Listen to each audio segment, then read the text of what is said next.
Welcome to Uncaged. Today, we're speaking to an old colleague and friend, Jim Norton. Anybody that works in marketing and media in the United States, I'm sure has probably met with Jim at least once in their career. Jim has had an incredible career, really driving growth for many, many different companies. Jim, right now, he is the Chief Revenue Officer of FlowCode, which is the direct consumer company. It's a cloud-based software platform that helps brands and businesses directly connect consumers from the offline world to brands that they love. And they've got a lot of amazing customers like the NBA, the NFL, and we'll talk a lot about what FlowCode is doing in a second.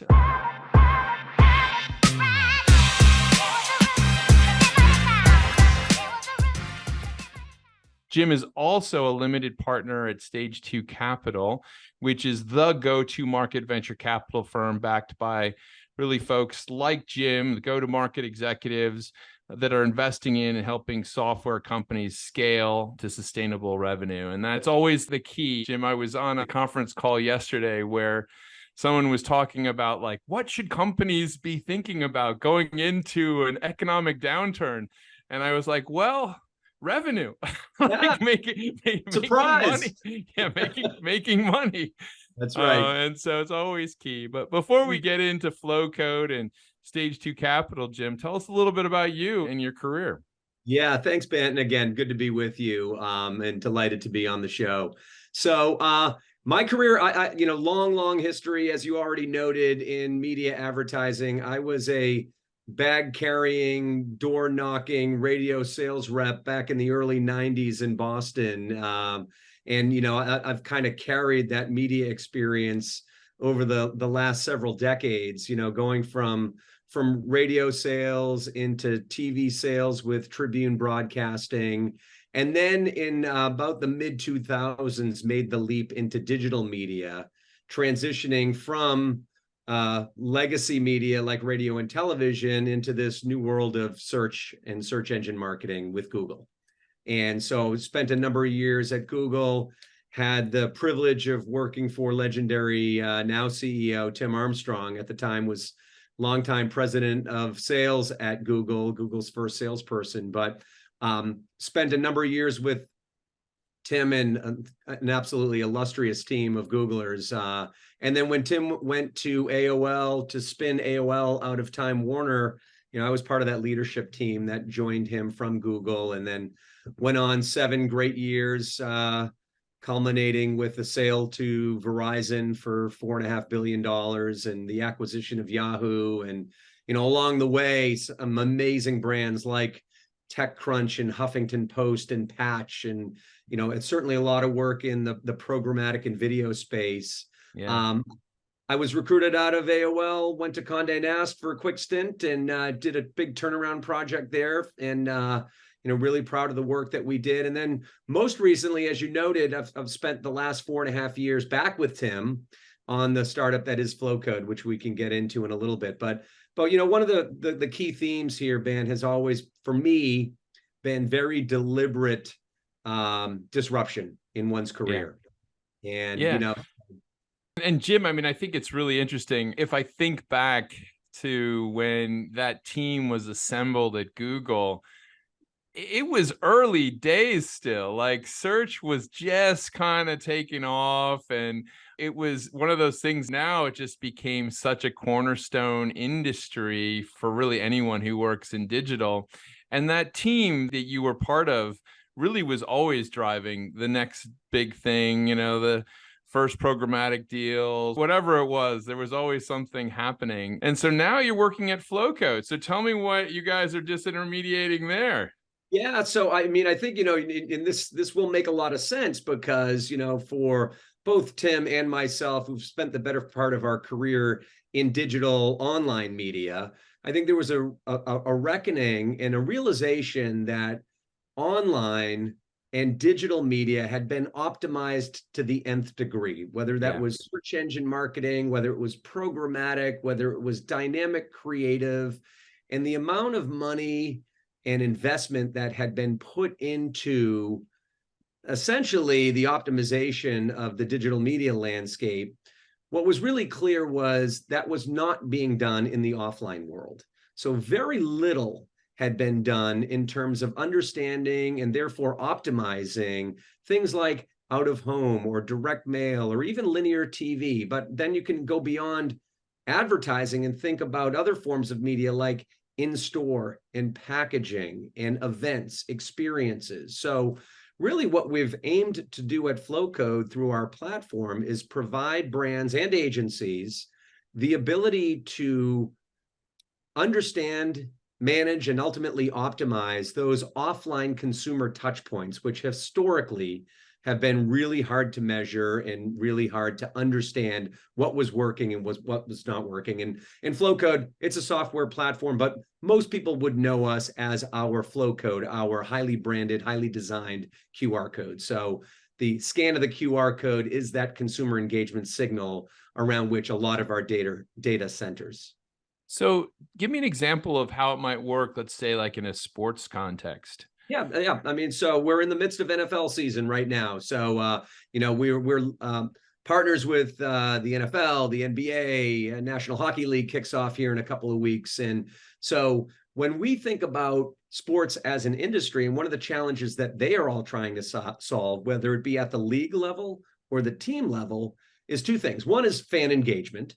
And how do you continue to improve the fan experience, whether that's in arena or at home watching a broadcast? The second thing, and most importantly for the leagues and the teams, is understanding who those fans are. Right. Who's in the seat. So think about this. I'm a New England Patriots fan, Gillette Stadium. I might be a 4-pack season ticket holder, so they would know me. They would not know who the other 3 people are that are sitting in the seat for a particular game. Right. So the way in which we can provide an engagement touch point, whether that's on the Jumbotron, where somebody's scanning the code to enter the 50-50 raffle, or we did an activation this past weekend with the Tennessee Titans, where it was scan the code to be on the selfie cam. All of that is a way in which to engage the fan. And there's an incentive there for the fan to provide some level of volunteered fan information. It might be as simple as a name and an email address. Now, teams have the ability to understand, all right, well, this is a fan. We know they were at the game. And now can we take that and sell them single game ticket packages or merchandise or invite them to off-season events? And so fan engagement, which for all of the major sports leagues, it's a 52-week per year endeavor right now. Yeah. Challenge has always been, who are they and how do we engage with them? I love it. I was thinking about a recent kind of sports event that I attended. So I live down in Miami and have the Lionel Messi fever. And so went to an Inter Miami game. And of course, when I went to purchase a Messi jersey, they were all sold out except for extra small, which unfortunately doesn't fit me. and it's one of those things where you realize that there's kind of the boom or bust on things like that, right? And yet I still really wanted to buy jerseys. I wanted to buy a jersey for my younger son who plays soccer. And so things like that, building that relationship with the customer, so critical. I want to support it. I want to buy those jerseys. And if they had hit me up after doing something after with Flowcode, would have been spectacular. Yeah. So I really, really love the idea. I mean, it's an interesting time in general, Jim. I mean, you've lived through so many transitional stages in the marketing space, and we've lived now through this strange world of the pandemic. But when you're going out and talking to marketing customers right now, what are they asking for? What are they most interested in? Yeah. I mean, I think the number one thing that everybody requires is data and insights. Long gone are the days and the magic of selling branded advertising, and the success of the campaign depended on how big the dinner tab was. Which, by the way, glory days, right? For all I don't remember. I don't know what you're talking about, Jim. Yeah, I don't know what you're talking about. So today, I mean, every partner is held to a very, very high performance standard. And that goes beyond reach and frequency. I mean, you really have to demonstrate attribution, return on ad spend, return on investment in the software world. So I think that's just paramount. And one of the things that has done is when we think about talent, think about talent who is comfortable speaking through the lens of data, insights, and analytics. And it is really one of the things that we provide at Flowcode is this window, this dashboard into the offline world, which has historically been just really challenging to measure. And most people have been able to get away without being held to that standard. I think those days are gone. So that's number one. Second big trend, which you know well, is for every brand, the importance of first-party data. You know, we've gone through these last couple of decades of being able to rely on third parties to inform you about an audience, or at least the proxy of an audience. With the deprecation of third-party cookies and new privacy policies being instituted, it is imperative, regardless of brand or business, to understand who your end consumers are. So, I never really thought about it, but I mean, what an excellent gateway Flowcode is for that. What a great way to kind of get people jazzed in providing first-party data in a way that is essentially, a positive experience, right? Building on that. That's a really, really nice model. But I mean, Jim, I love that you guys are building all of these things, and I really like the work that Flowcode is doing. But you've been, growing businesses for a long, long time, and I guess, one of the things that we've been tweezing through on the show over the last couple of months is what really drives people. What is it that kind of gets you up in the morning to do this? It's clearly a passion and you're really good at it. And so tell me more about what drives that. I think it goes back to the very basics of my love for selling. And that starts with being customer facing and being incredibly curious.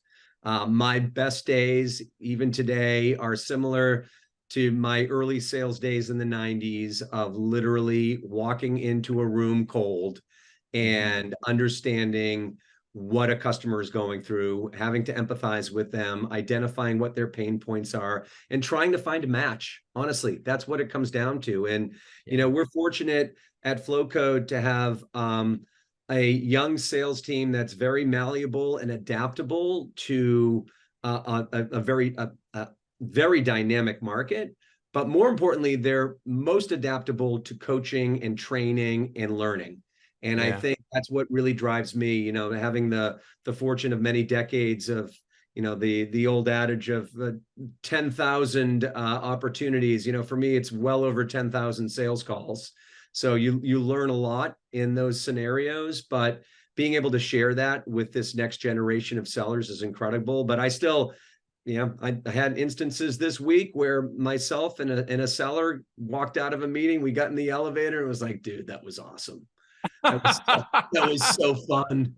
It was just so fun to be able to be there and have a leaned in audience, And, I mean, I think it's interesting. And now talking to you, perhaps it's just the historical context of everything has come together in my own mind.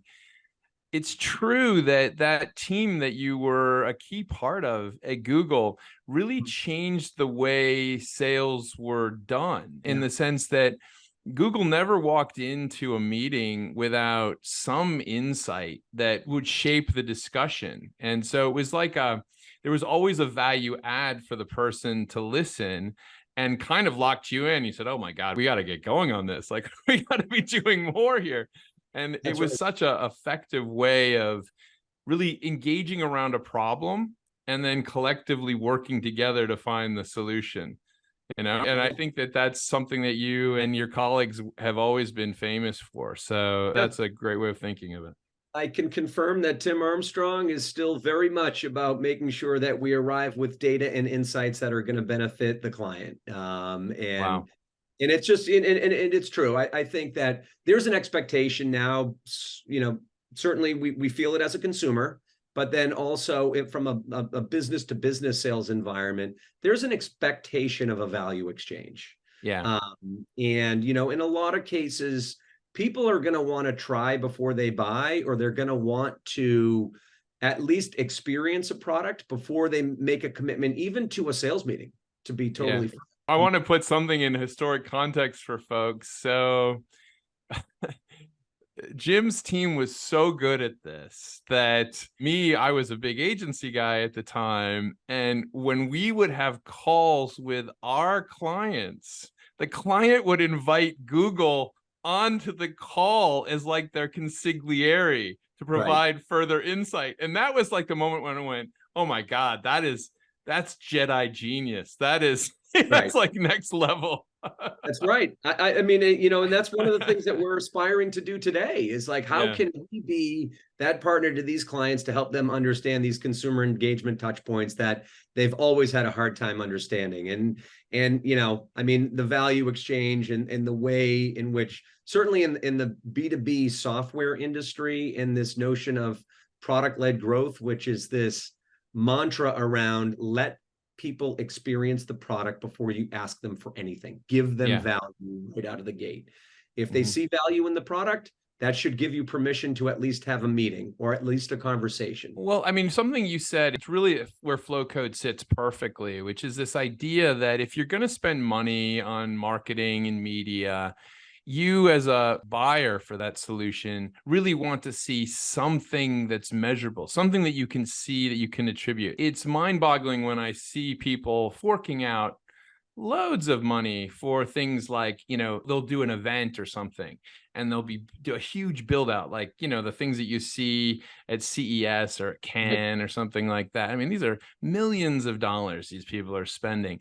And you're sitting there going like, man, there's not a lot of data capture happening here. Like, I have no idea how someone's justifying this here, but it makes you a little nervous. But, I think flow code fits perfectly in that middle space to make those things, I guess you'd say, accountable in some way. I don't know. Yeah, accountable, providing a level of attribution. I mean, there's just there's a data capture, it's and by the way, for the attendee at these events, give them some value, create a sweepstakes.